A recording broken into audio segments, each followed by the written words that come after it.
the city, the American commandants here in Berlin. And the president looks fit as a fiddle. He's now standing in front of the Berlin Brigade drill team, prepared for this moment for weeks, perhaps even months, some of them. The president's now passing on the blue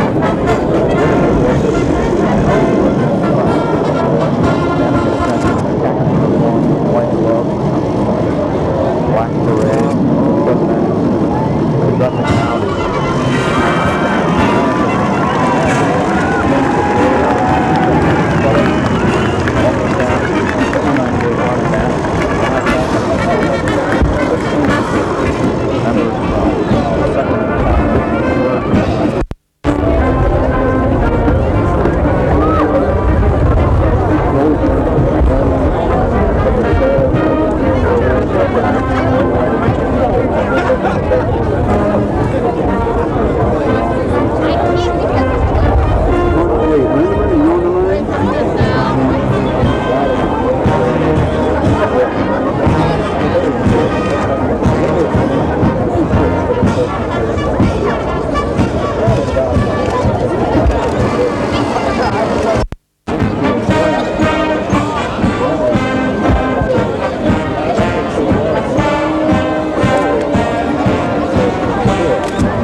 doesn't get right behind it. Why can't it just stay right there? Yeah.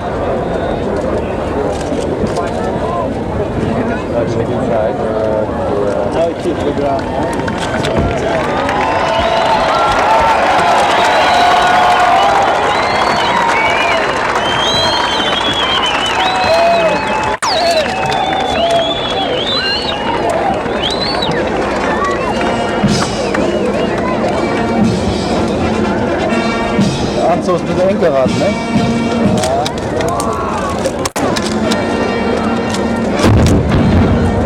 Gee, we don't need that.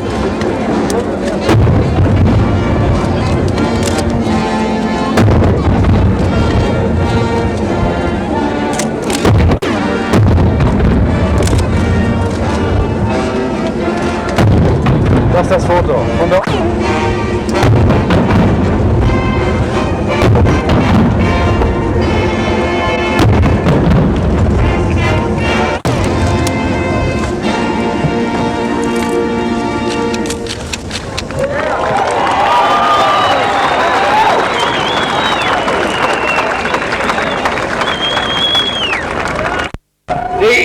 soldiers of the U.S. Army's Berlin Brigade and the airmen of Tempelhof Air Base are all very highly trained and disciplined professionals, and they are fully ready.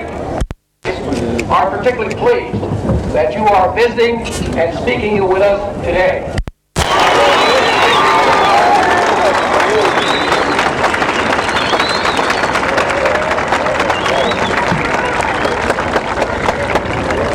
Thank you very much for a most heartwarming welcome.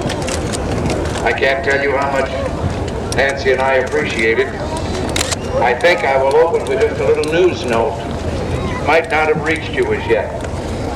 I left Washington, the Senate having passed a budget, the House not having passed it. House too has passed.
Nein!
Thank you very much.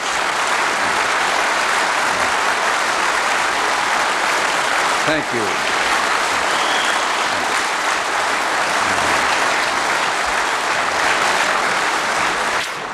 Mr. President, Chancellor Schmidt, members of the Bundestag, distinguished guests, Perhaps because I've just come from London, I have this urge to quote the great Dr. Johnson, who said, "The feeling of friendship is like that of being comfortably filled with roast beef." Well, I feel very much filled with friendship this afternoon, and I bring you the warmest regards and goodwill of the American people.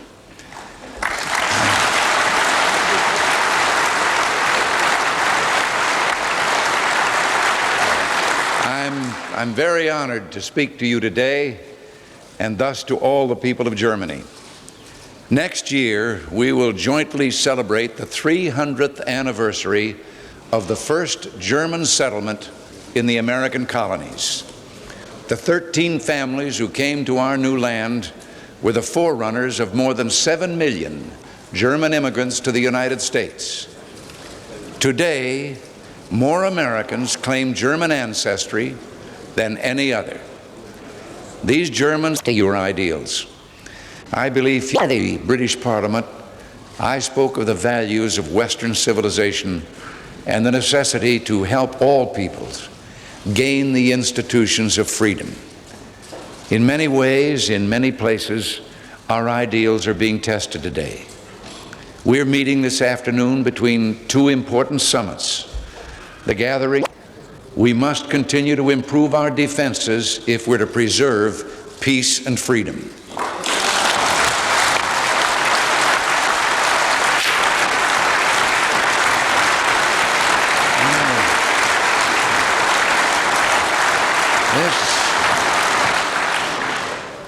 This is there an echo in here? But this preserving peace and freedom is not an impossible task. For almost 40 years, we have succeeded in deterring war. Our method has been to organize our defensive capabilities, both nuclear and conventional, so that an aggressor could have no hope of military victory. The alliance has carried its strength not as a battle flag, but as a banner of peace.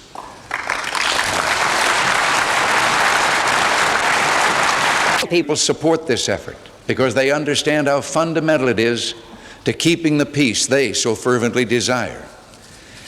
We also are resolved to maintain the presence of well-equipped and trained forces in Europe, and our strategic forces will be modernized and remain committed to the alliance.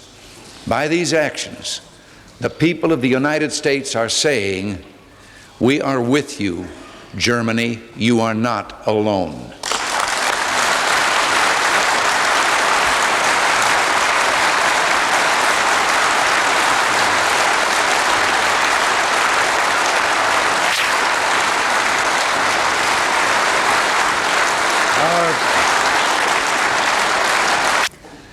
The soil of Germany and of every other ally is of vital concern to each member of the alliance. And this fundamental commitment is embodied in the North Atlantic Treaty. But it will be an empty pledge unless we ensure that American forces are ready to reinforce Europe and Europe is ready to receive them.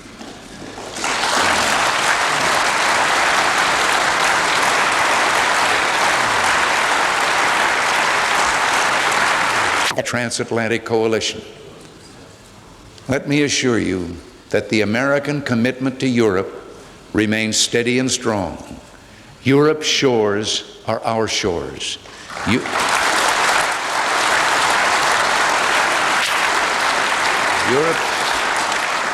Europe's borders are our borders, and we will stand with you in defense of our heritage of liberty and dignity. I recognize Europe's substantial contributions to our joint security. Nowhere is that contribution more evident than here in the Federal Republic. German citizens, to those who've taken a different viewpoint and who can't see this danger, I don't suggest that they're ignorant. It's just that they know so many things that aren't true. We in the West, Germans, Americans, our other allies, are deeply committed to continuing efforts to restrict the arms competition. Common sense demands that we persevere. I invite those who genuinely seek effective and lasting arms control to stand behind the far-reaching proposals that we've put forward. In return, I pledge that we will sustain the closest of consultations with our allies. On November 18th, I outlined a broad and ambitious arms control program. One element calls for reducing land-based intermediate-range nuclear missiles to 0 on each side. If carried out, it would eliminate the growing threat to Western Europe posed by the USSR's modern SS-20 rockets, and it would make unnecessary the NATO decision to deploy American intermediate-range systems. And by the way, I cannot understand why, among some, there is a greater fear of weapons NATO is to deploy than of weapons the Soviet Union already has deployed.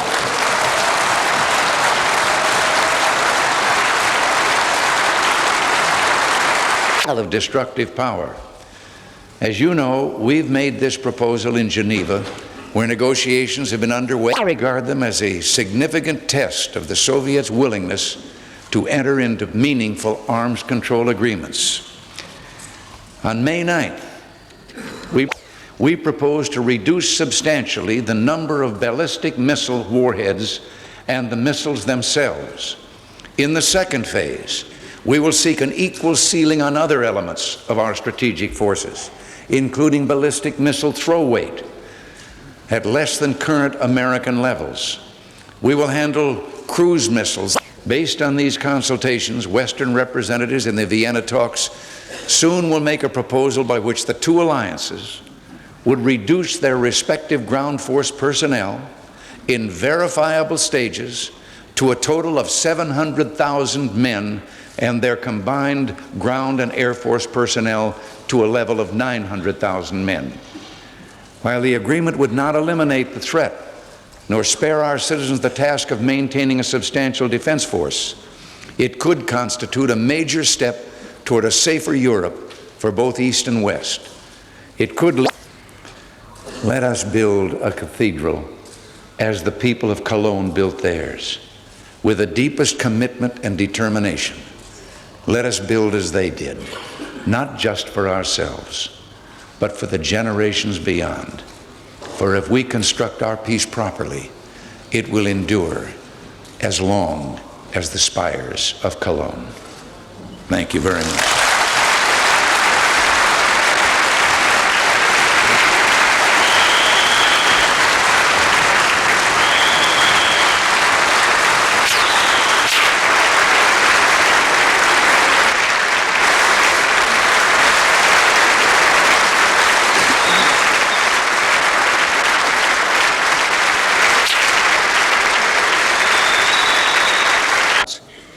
Sie waren bei Freunden und wir wissen, dass Sie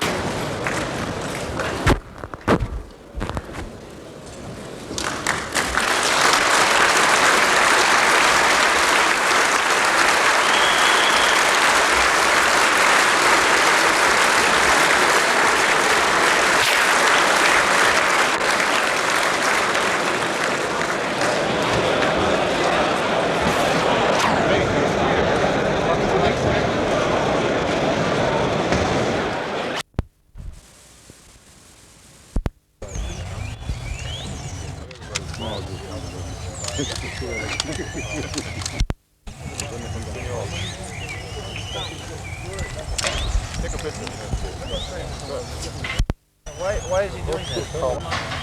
You gonna feed him? What do you feed him? You can handle that while I get this.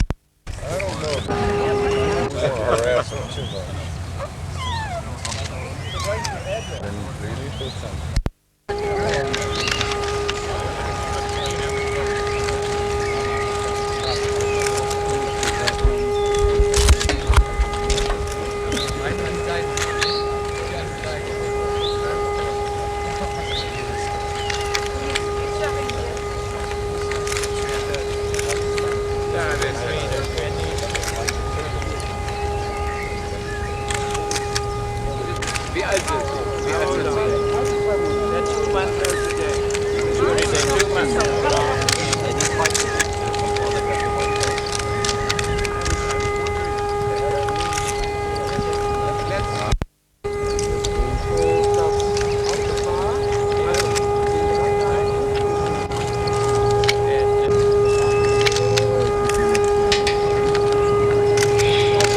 kriegen Sie Ihren weißen Kopf?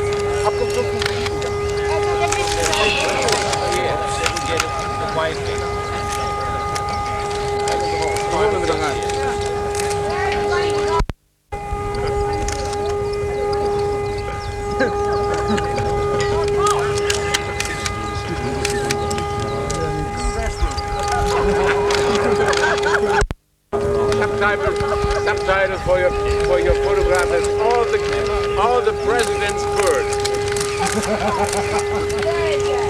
All the president's birds.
One out of 519, and that's what happened.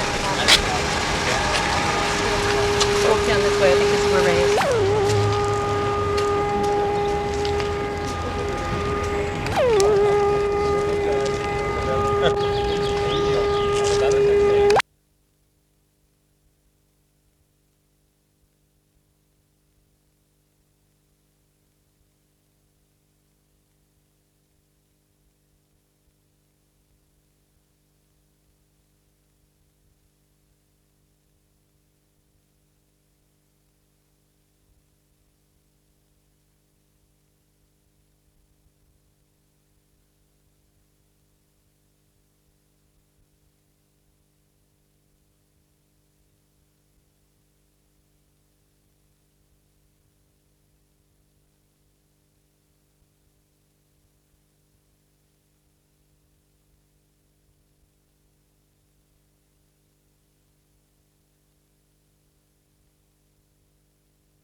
Would you support an oil cutoff to the United States if the United States does not change and not support Israel? What we are expecting from the United States is a clear sign of its position as regards this unprovoked and premeditated aggression on the part of Israel. This position is not expected from the United States only, but from other countries, because the framework in which we would like to deal with the situation is the legal and international framework. If that is unavailable, then obviously we have to review the situation amongst the Arab countries themselves. And would you consider an oil cutoff? Is that a possibility? I will not predict anything of What about? of And the what sort. did you get from Mr. Reagan this afternoon? Well, I felt that He shared the anxiety and the appreciation of the danger of the situation. We hope that this appreciation and this anxiety will translate themselves into concrete action by the United States to bring about the complete withdrawal of Israel from Lebanon.